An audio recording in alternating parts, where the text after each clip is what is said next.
Welcome to Mindfully with Tumishe, the podcast that invites you to explore mental health with honesty, compassion, and openness. Each week, your host, Tumishe Oladapokuku, shares personal stories and stories from people like you. Together, we'll confront mental health myths and build a space where imperfection isn't feared but embraced. From self-esteem struggles to relational conflicts, we're here to discuss it all, with guidance from experts and real raw stories that inspire healing. It's time to live mindfully. It's time to be compassionate with ourselves and each other.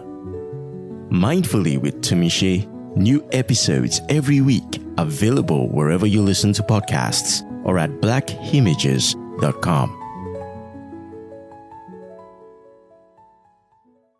I said it until we start. Hey, mindful partners! Until we start, someone decided that they were new. Anyways, I am so grateful for the gift of you, all of you. Almost 3 years, and you have stuck with me on this journey. The 5 episodes that heralded the 100th episode explored a concept that I'm yet to grasp, that I have termed societal narcissism. In case you missed that series, I'll put the link in the show notes. So, away from that now. You already gave yourself away, but I invite you to continue this mindful journey with me. Because after those 5 solo runs, of course, Ola must come back to the studio. Now, he must come back to the studio. But the interesting thing about Ola being back in the studio is that he's coming as Mr. Akinola chilled out as an author. Oh my goodness. I am super, super, super pumped. As you know, Ola has been... Okay, so you're wondering where Sean came from. Don't worry. It's today with him. We're used to calling him Ola here.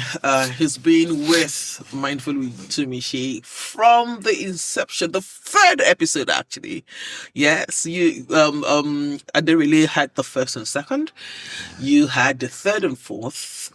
Then you and Aderele had the 5th and 6th. So yeah, since the beginning, and I am very, very grateful for that you're... So before we even get to the book, let's talk about Mindfully with Tumishe and how far we've come.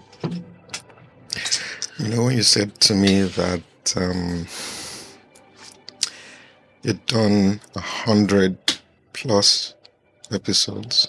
This is the 101st. Yeah, 100 episodes in in about 2 years. Yeah, going on 3. And that's a lot of work and consistency. And life. Yeah, life. In living. A whole lot. And it's something to take a cue from, because the more I live, the older I get. One of the things that I keep seeing that we lack is consistency. And some people are consistent with making money.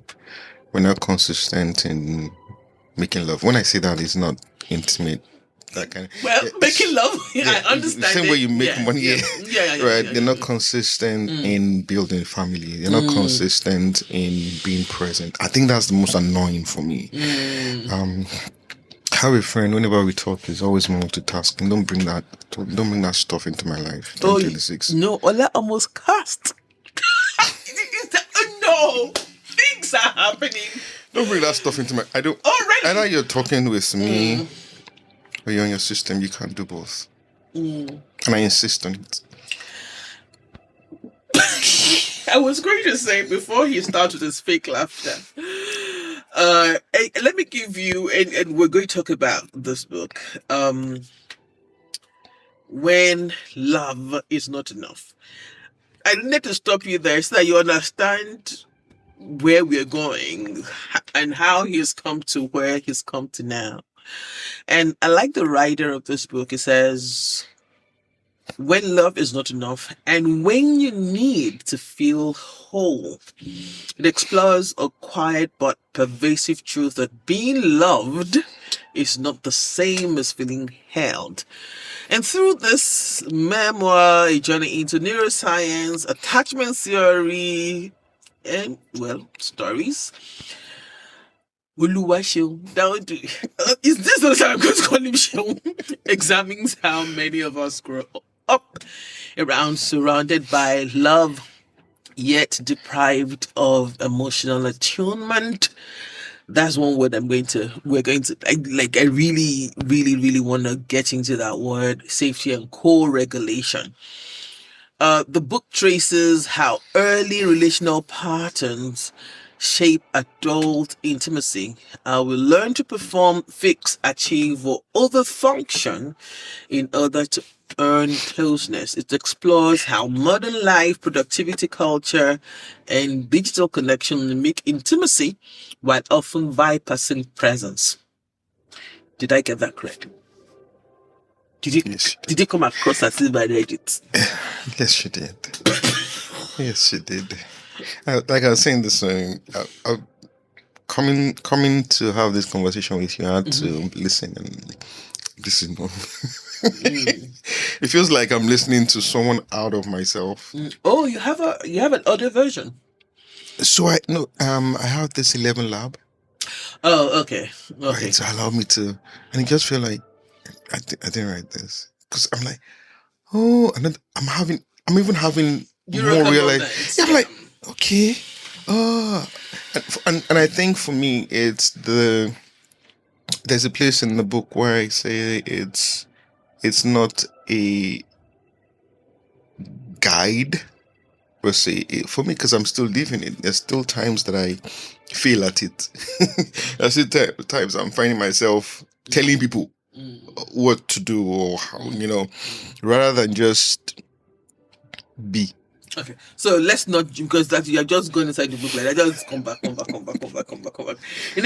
When I was on chapter 10 of the book, I sent you a message. I said we could have an episode only on the introduction alone. Right. And when I said that, what did you think I meant? So most of the reviews I've gotten would be, it's your introduction. Because the introduction is a book by itself. It's not impossible that sometime in the future I'll still take the entire introduction to make a series. That's where it's coming. My series of short that makes it easier for people to even get more learnings from it. Yeah. So because I think then it's very, thinking is very subjective, yeah. But in this case, I think that just, if I feel what the readers of Living Mindfully, felt, if you understand, when they said to me that, Living Mindfully felt like a cliffhanger because I just told stories of how I got there, of I am here, not how I got there, in the stories behind the how. So I think that would be, how it's going to become a series and all of that. But as you can see, if you can see it from the preface, is where I began to what's the word I'm looking for? To highlight. And I'm going to read it to you. Let's go ahead. And then when I read it to you, tell me what it's saying to you. Okay. All right? Before you read, the beautiful thing is, and you'll never do this except you write. Yeah. The moment you write and you get feedback from people, be like, that wasn't what I was talking about. Yeah. That's fine. Yes. Yeah. Okay. So you're ready. You're ready. Yes. Okay. This book is about love, yet it knocks on so much more. It's about what love becomes when it misses the mark of safety. It is about how love, when unaccompanied by attunement, can still feel like abandonment. It's about how you can be surrounded by people who will do anything for you but still feel completely thwarted inside, and how the work of repairing that is slow and sacred, requiring a dedication that only you can give. It is learning through the repairing how to hold yourself with compassion, how to hold space for others without expecting them to heal you, and how to recognize when what you are calling help is actually your unspoken fear trying to feel useful.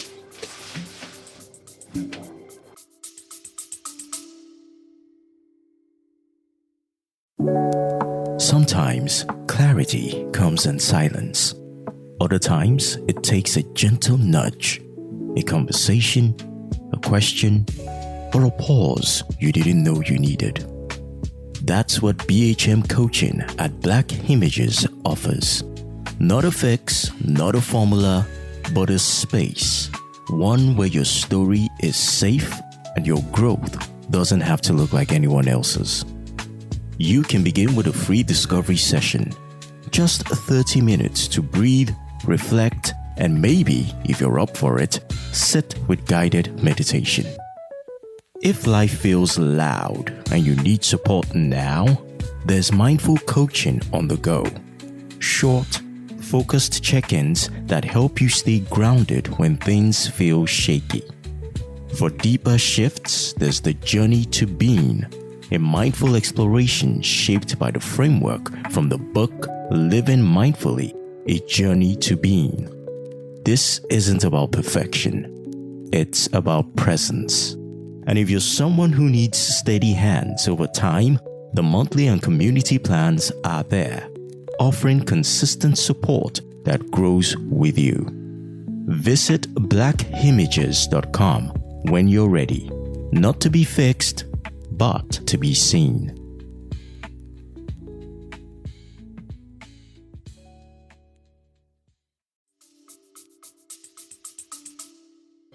When are you going to start doing reading books for people? Just read them. Oh, I do that already.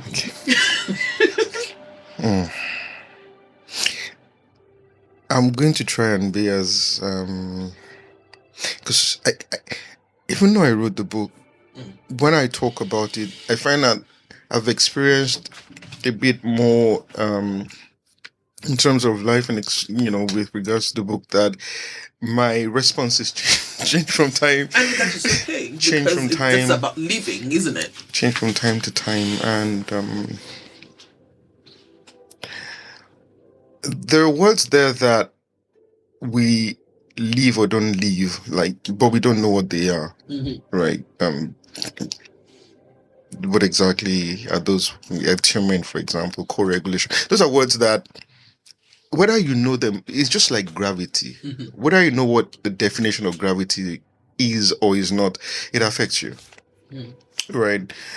And I found that love is strange. I'm not even sure if what we practice is love, and this is very weird to talk about, because when you look at what we know love to be, or what we've been shown that love is, it really falls short of the mark of what love really should be.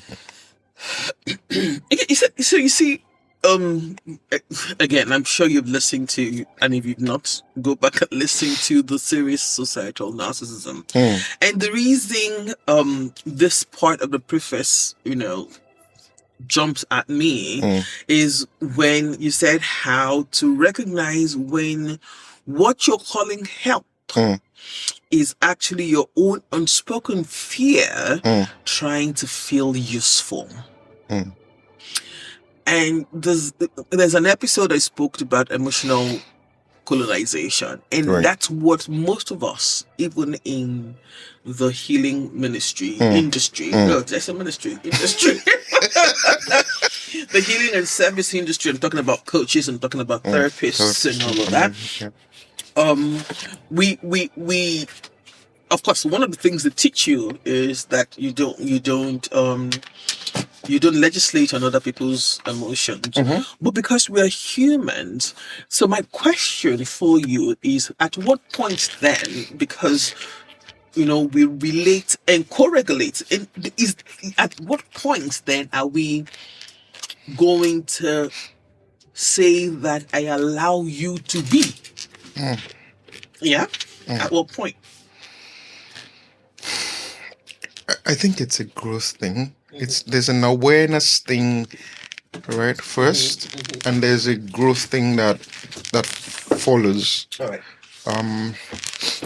For example, I found that me insisting on how I want to be treated is not out of place. People are not used to it.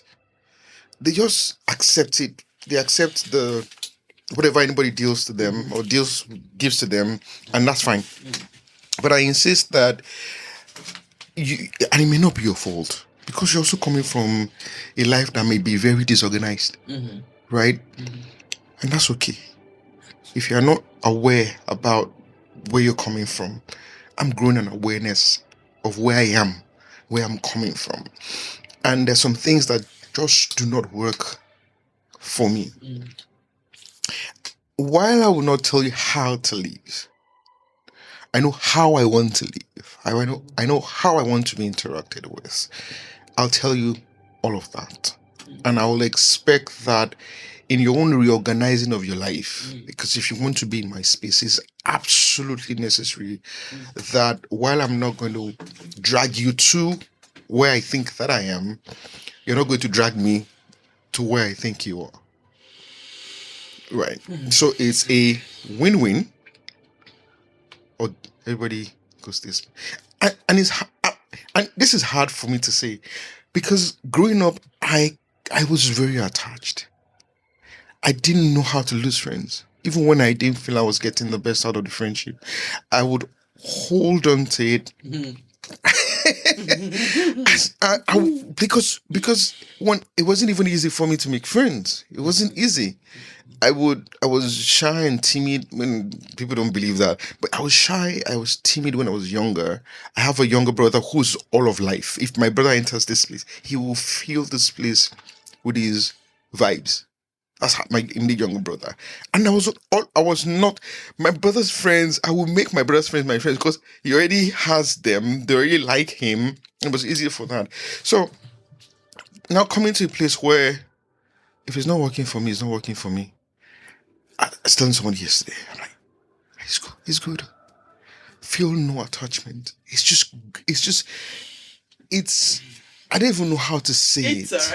alright. So, of course, in when you say holding, some of us are our attachment tendencies is very, very attached, very loyalty attached to the person that you've known for a certain number of time, because you feel that you've shared certain things with them, and you've heard me say constantly that we tend to evaluate our importance in other people's lives because on our perceived investment into that relationship. Now, you are the one who is sacrificed. You are the one who has invested. What you're investing in that person's life is your sacrifice, is not theirs. And this can be where pain comes from in relationships and all that. And while the truth also is that a lot of people tend to want to love that way when okay, I'm there for you and all that, but somehow because of the stories of origin they do not know how to, though they are aware. All right, let's go back to the book. I know this is hard. it's not. I'm trying not to be academic. Yes. Because this book is quite academic, Right. and if I decide to speak as coach to coach, we would lose a lot of people.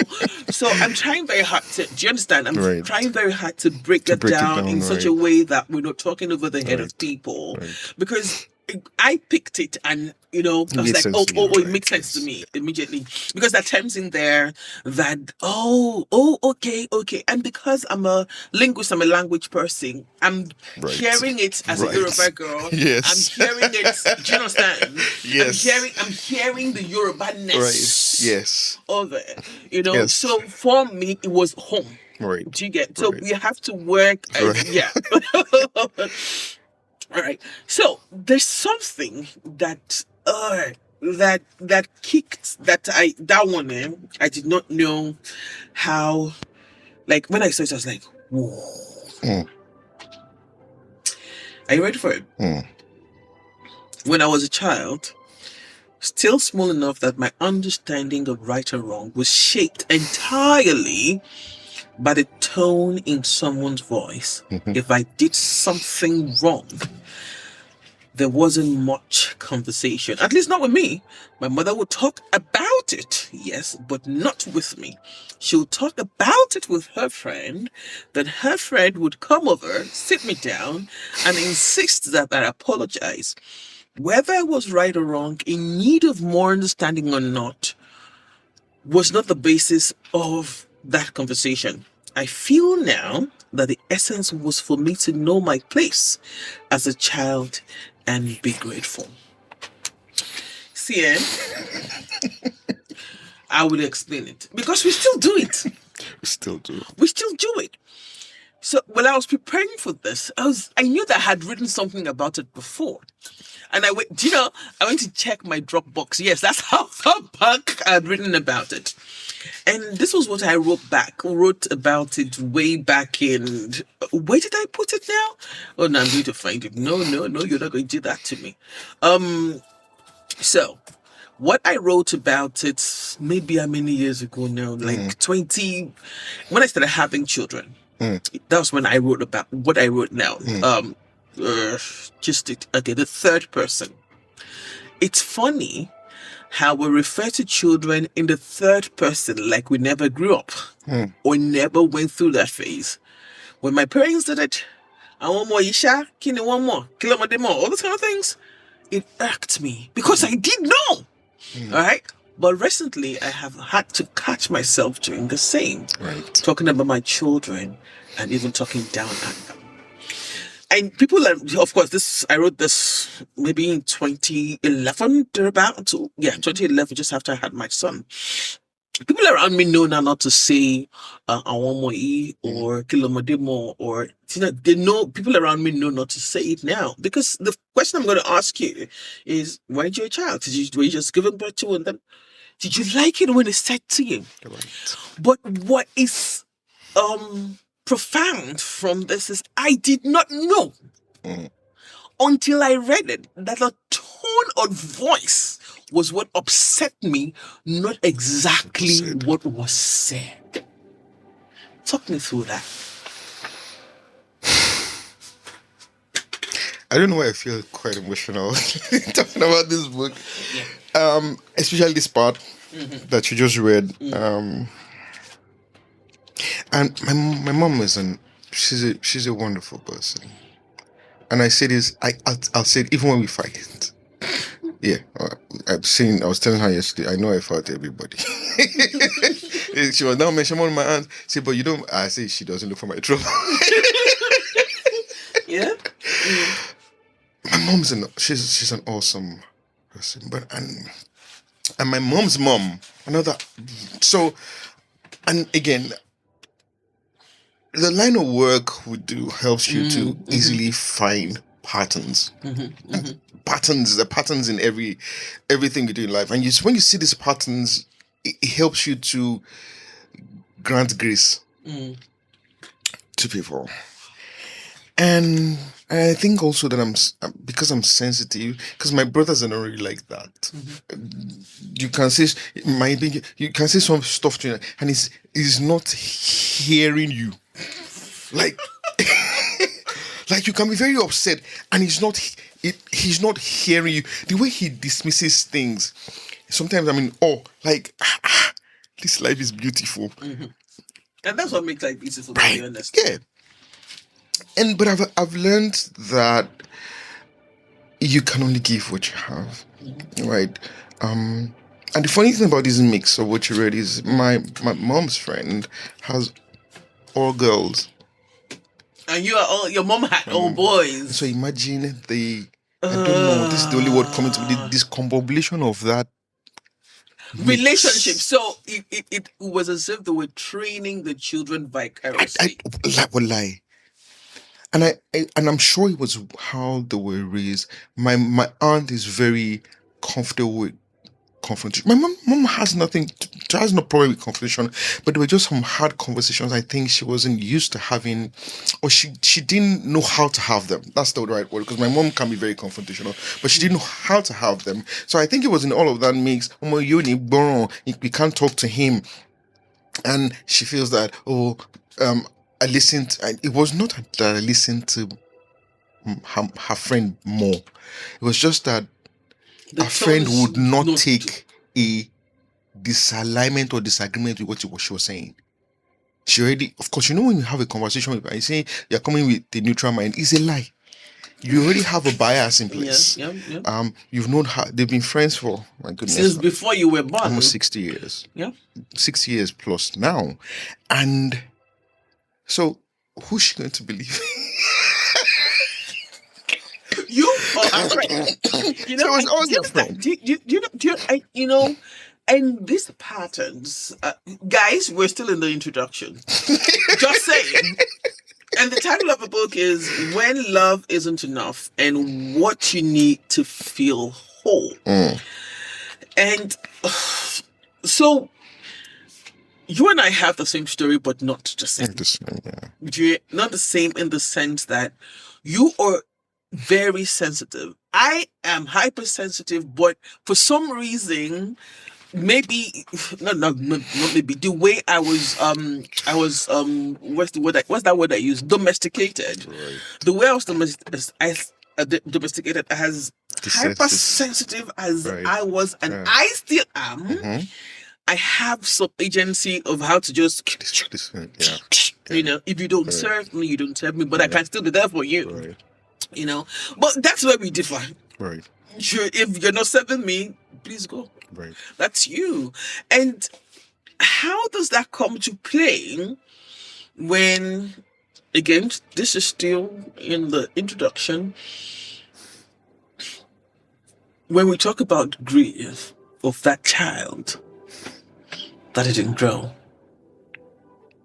that wasn't fed. So, I said I was emotional. So I think this is it. Yeah. For me, is that living your childhood, but not really living your childhood. When you look back and like, this could have been different. If this was different, I would probably be a different person. If I enjoyed being, and I used to get into fights. Huh? Yes, I still do, but it's better now when I don't feel I'm being listened to. It took me all of the better part of my life to realize that this is where all these things. The reason you were fighting was because I didn't feel I was being heard. I fought. And I did not know. I knew. I didn't know. Oh, I knew, and I'll beat you up. I knew. But the reason I'll beat you up, though, would be that I had given you time to come to understand. And so now that I am older, I'm not so old, but now that I'm older, I still have that mentality. But if I have called you out, I've spoken with you and I've said, I didn't like this, or I may not say it like I don't like this, I can say, oh, you did it this way, and maybe because you saw that I always did this for you, I don't think it is right, and you still don't take the hint, Right. I'll remove myself. To be honest, I'll just remove myself, right? But there's something about that grief we've talked about it before. No, we've not talked about it. We haven't talked about. But we've talked about we've talked on the show grief. that I'm going. Yeah, But we we've talked talked about about grief, not ambiguous this. grief. Yes. You know, we've yes. talked about ambiguous grief.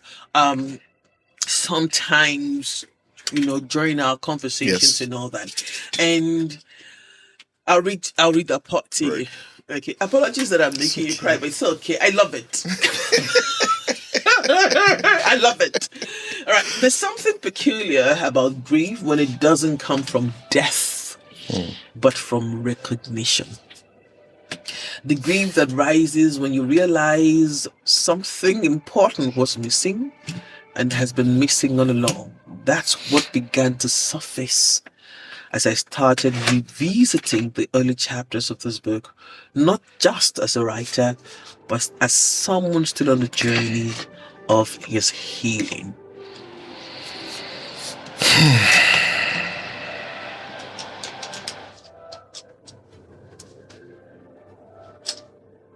I'm coming to terms with the fact that we may never fully heal, and that's a lot. We might heal,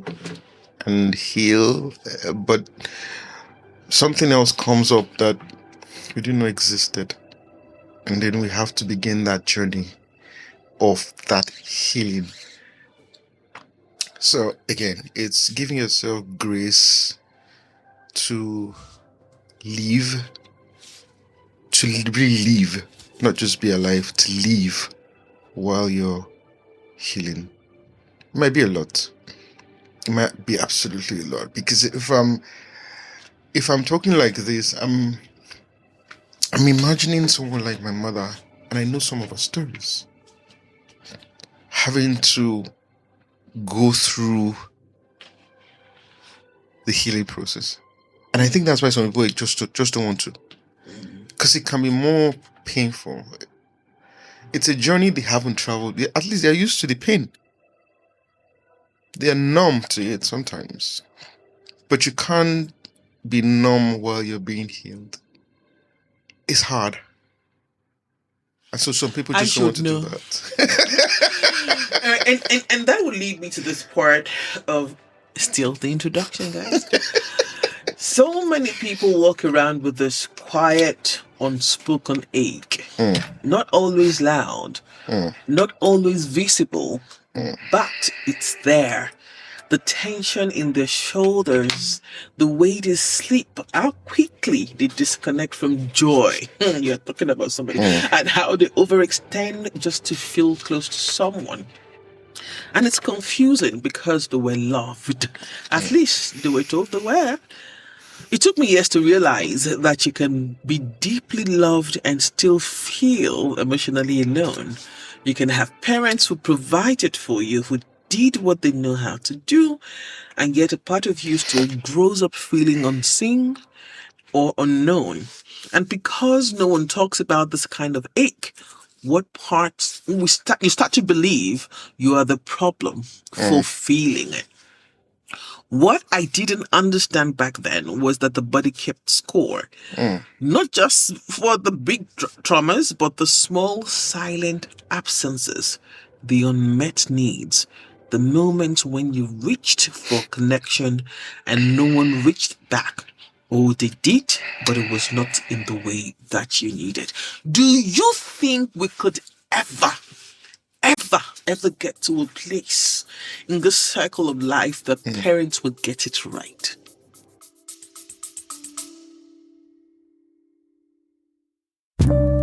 Life moves fast, sometimes too fast.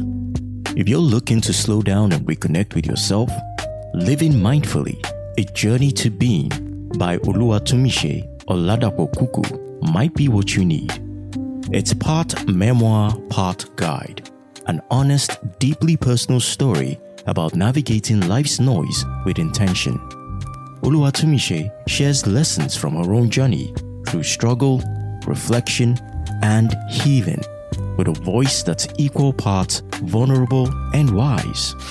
It felt like she was speaking directly to me, raw, real, and quietly powerful. Get your copy wherever books are sold, or visit blackimages.com to begin your journey. Living mindfully, a journey to being.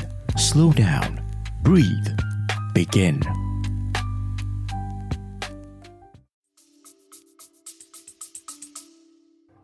I don't think so. But it can just keep getting better. I don't think so. They're humans. Again, you know that the origin of the pain is not their parents. There's multi generations that have gone ahead of them that passed this pain that has become culture. You know what culture is now? A way of life. A way of life, yeah. Right. It's become normal to them that if they have to do life differently, how are they going to start? From where? Which generation? The generation from 18 or the generation from 17? Because we don't even know how insidious these things are. We don't. Okay, what's the meaning of insidious? How Shocking, yes. I even use it, but I actually don't know the meaning. something that is grievous or bad or evil from the inside. You're grievous. Something that is injurious from All the right, let's inside. take a really, really short break. Let's take a short break right now. And just check in with yourself, I know that what we've been talking about is a little bit heavy, and you can hear in Ola's voice how heavy it is for him to even revisit and read this. So breathe in, like even Ola.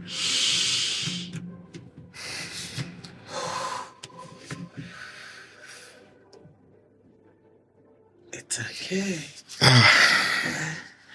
So let me, but before I bring in Ola again to wrap up, yes, we've been talking for almost 35 minutes. Yeah. Before we wrap this up and then proceed with him because this episode is going to be in 2 parts, so that we can now sit down with the book. There are 12 chapters, but I just felt the need that we should go through the introduction so that you feel the heart of the book, and not just because it's, like I said, it's quite academic. You can pick it and it speaks to you in the moment, and it's kind of a book that you have to go back to over and over again. So right now, as you took that breath, ask your body or ask yourself, however way you want to do it, what does my body do when someone says, I care about you?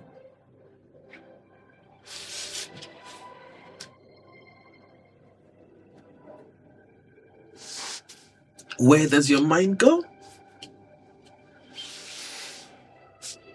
And I will come back with that to you, Ola. When somebody says to you, I care about you, what happens in your mind or what happens to the body?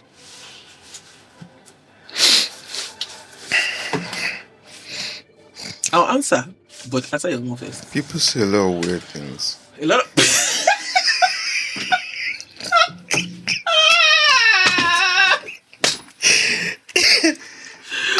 I honestly don't care about what you say.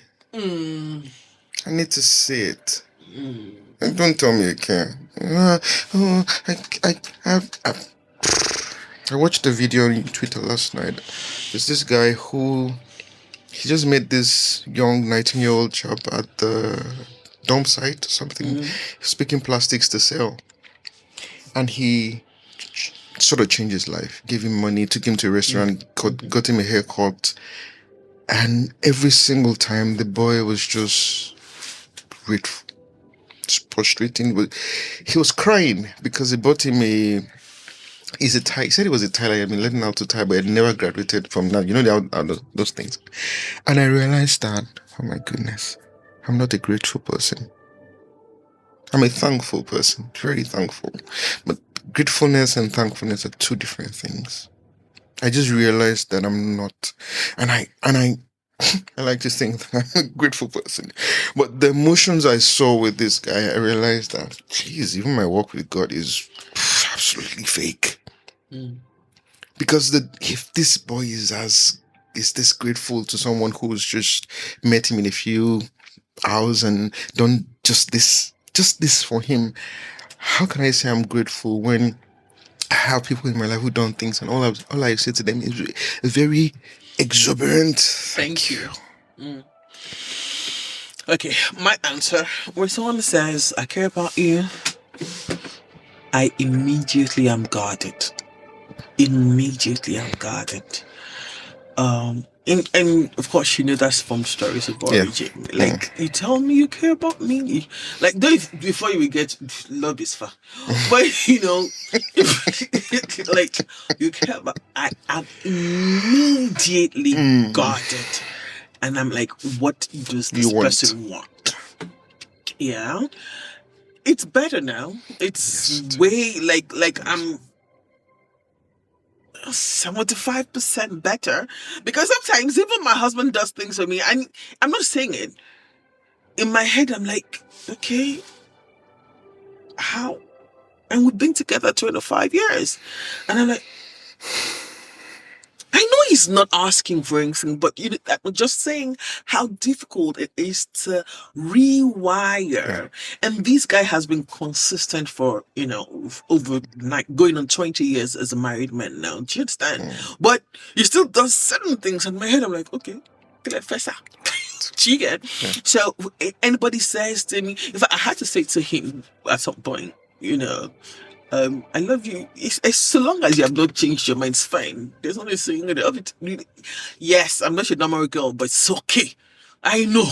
Right. Yeah, did you do something and then you don't love me again? But you've not done anything to make me feel like I'm not loved. It's still that same thing of not just saying, but doing, because these things are vibes. The energy. Yeah. Right. So you can say a lot of, oh, I love you, and your body knows, Kojo. Good job. You just know that there's no it is temperance. There's no temperance. Because how you want to feel care is not how this person is delivering it to you. So you are suspicious. Or what exactly is it that this person is talking about? It's not what I consider to be. Guarded. And when someone does anything for me, I'm not even gonna lie. I'm grateful. I'm thankful and actually grateful, because and then I go back and like, what impact did I have in this person's life for them to have done this for me? So yes, I am a very grateful and thankful person. But at the back of my mind, I'm like, it's very difficult. I've gotten to a place that I don't pay back goods. I still reciprocate. Reciprocate for me. I still reciprocate. Oh my goodness. I still reciprocate. But,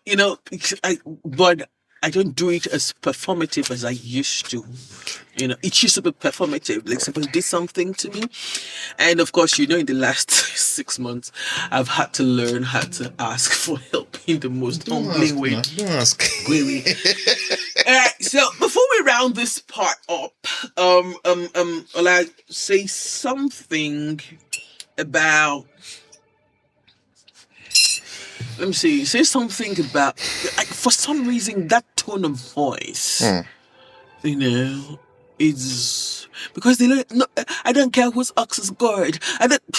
This is who I am. That is what I am, and that should be, and all those things. In our own time, it was this who I am, and this time is on period. Clock it. Every generation has a bunch of rubbish they say. Every generation just comes up with something to make the generation ahead of them accept them the way they understand. So, tone of voice before we wrap this up today.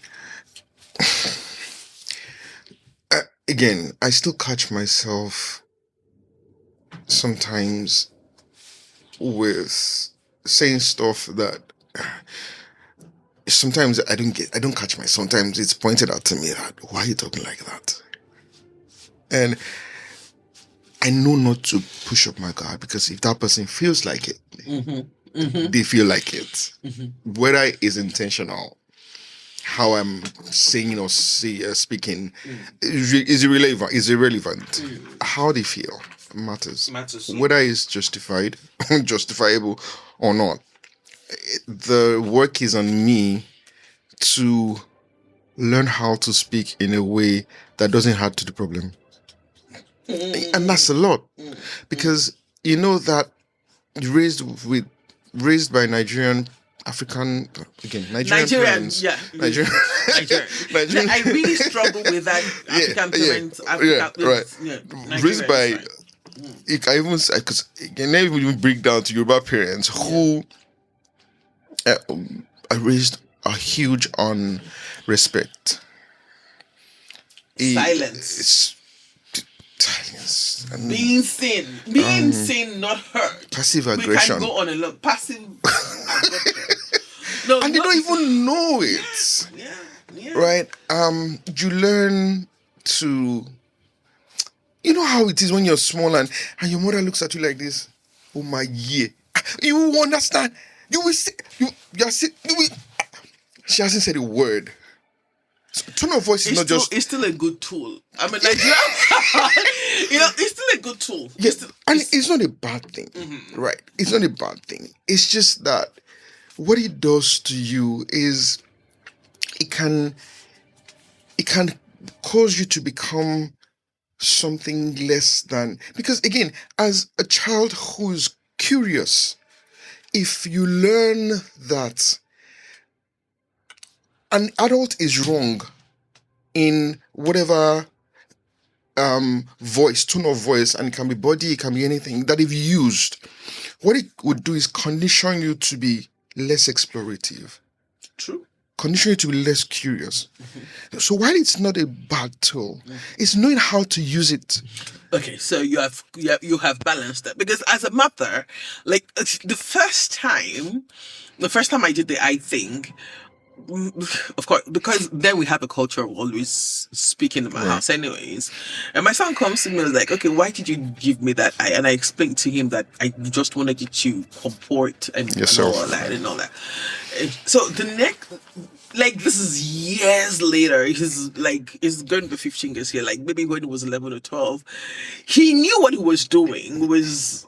And I was laughing and I was giving him and then he was telling his sister, they're giving us a let's fuck ourselves, so, but just that is in knowing how to use it. And I hope we're going to, in the next episode, we're going to get into the book. If we can get through the whole 12 chapters, we will. If not, go get a copy.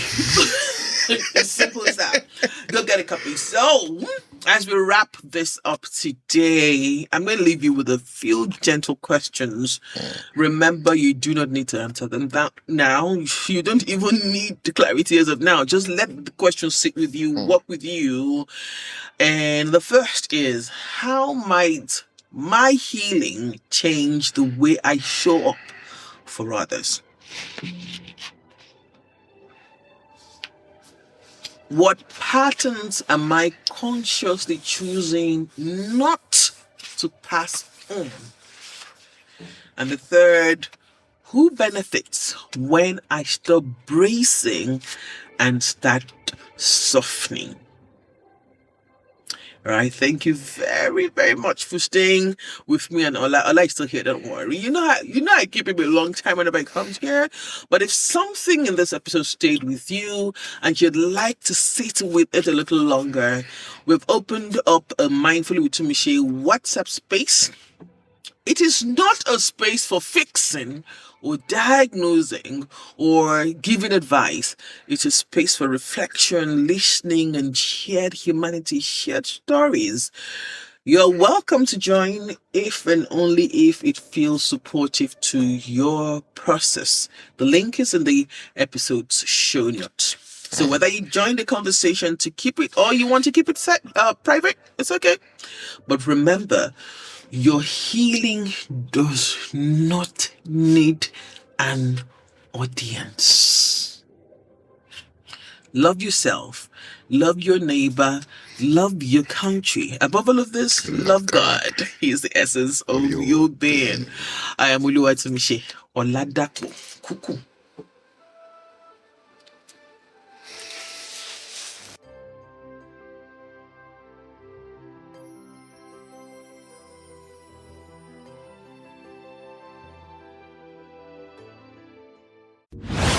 This is Mindfully with Tumishe, brought to you by Black Images.